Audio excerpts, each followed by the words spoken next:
Well, ladies and gentlemen, this is your daily news with Prone Ski. Well, it turns out that Jill Biden has cut a deal.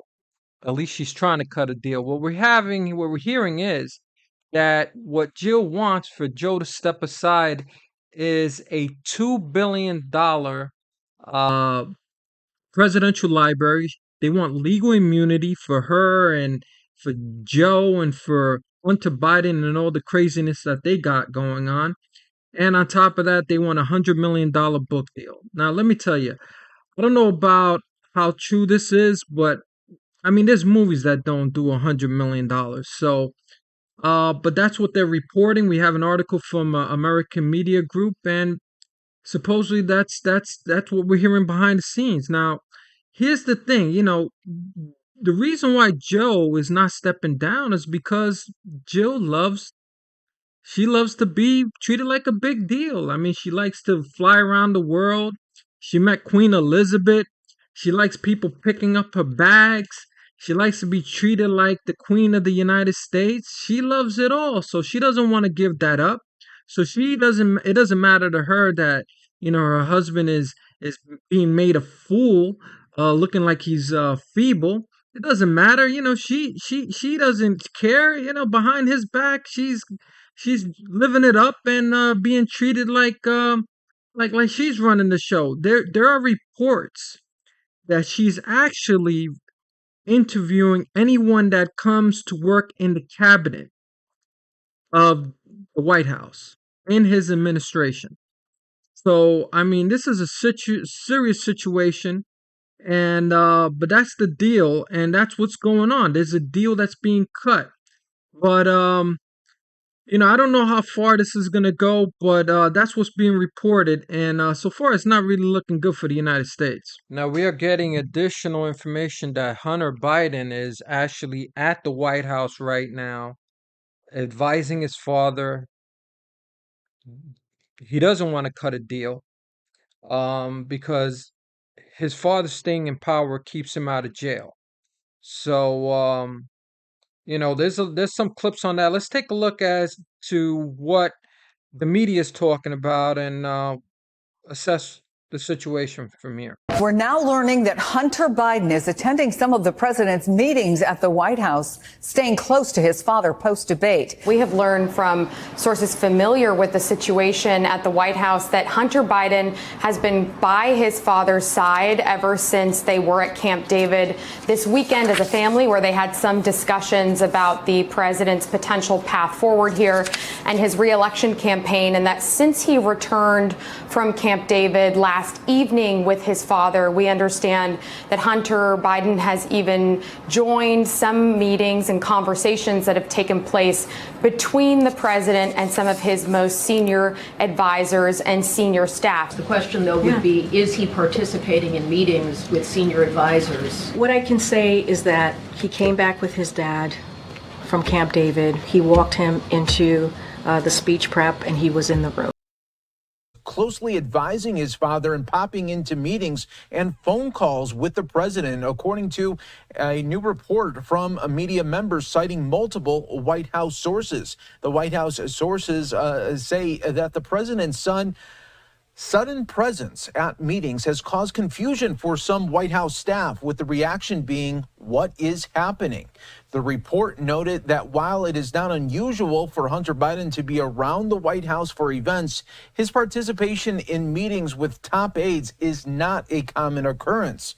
Fresh off a conviction last month in a federal court in Delaware over gun charges, Hunter Biden remains under indictment for tax-related felonies. Like the case in Delaware, the president's son has pleaded not guilty to those charges. Hunter Biden was also reported to be one of the biggest advocates for his father staying in the race during a gathering at Camp David in the aftermath of the president's poor debate performance, with some critics arguing that the president using his son as a top advisor has become a conflict of interest.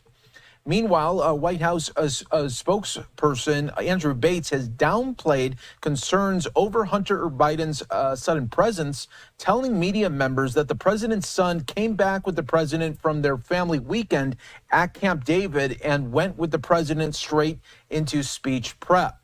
On Tuesday, just today, White House press secretary downplayed the concerns during a news conference, telling reporters that the president is, quote, very close to his family there. So again, we'll be continuing to track this story. So what happens if Joe doesn't listen to no one, but he listens to his crazy son? Political operative Roger Stone is indicating that what's going to happen is they're going to use the 25th Amendment against Joe. They're basically going to force him out. So let's listen to a little bit about what he has to say about the situation. I think everybody understands that you now have an establishment at war with itself. Watch these people eat each other alive. People say, well, what should Trump do? The answer is Trump should do exactly what he's doing now. I think it was Wellington who said, never interrupt the enemy while they are in the course of destroying themselves.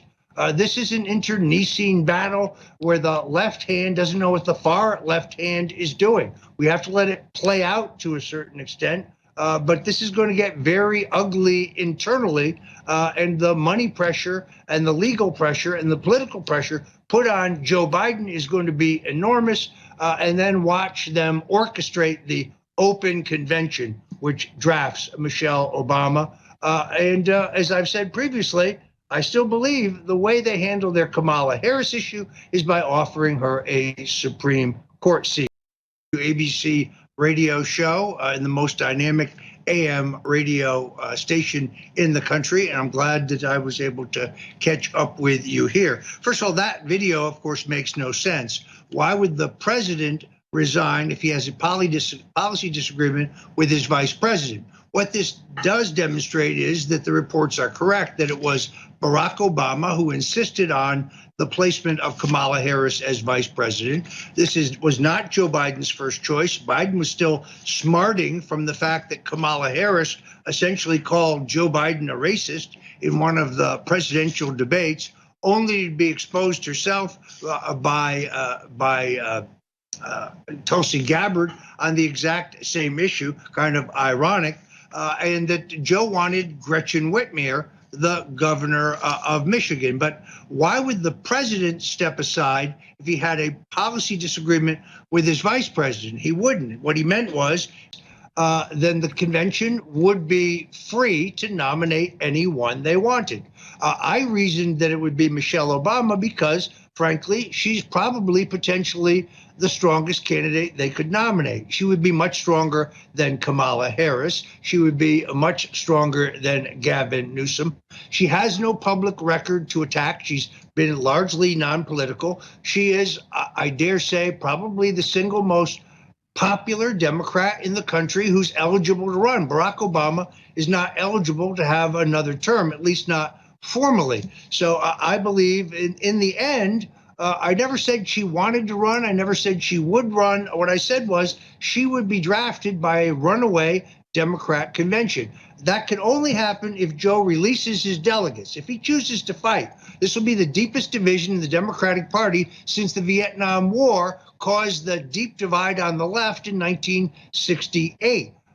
People have said, well, she's not interested. I didn't say she wanted to run. What I said is she would be convinced that she was the strongest candidate to potentially beat Donald Trump. Now, you have a lot of problems with this. First of all, you can't have a ticket of two women of color. What should be done with Kamala Harris? Kamala Harris will certainly believe that if Joe is not going to run for renomination, that it's her turn. And under any normal political circumstance, that would be the case. But Democrats have no confidence in her ability. Biden, who still controls these delegates, could step aside and try to deliver the nomination to Kamala Harris, who has remained loyal. That would allow Hillary Clinton and others to finagle for the vice presidency. Now, if Hillary Clinton, who's definitely out there in the woods, she's got a new book out. You can see the cover of it. You've never seen so much photoshopping and airbrushing in that cover photo in your life. She's starting to do a book tour.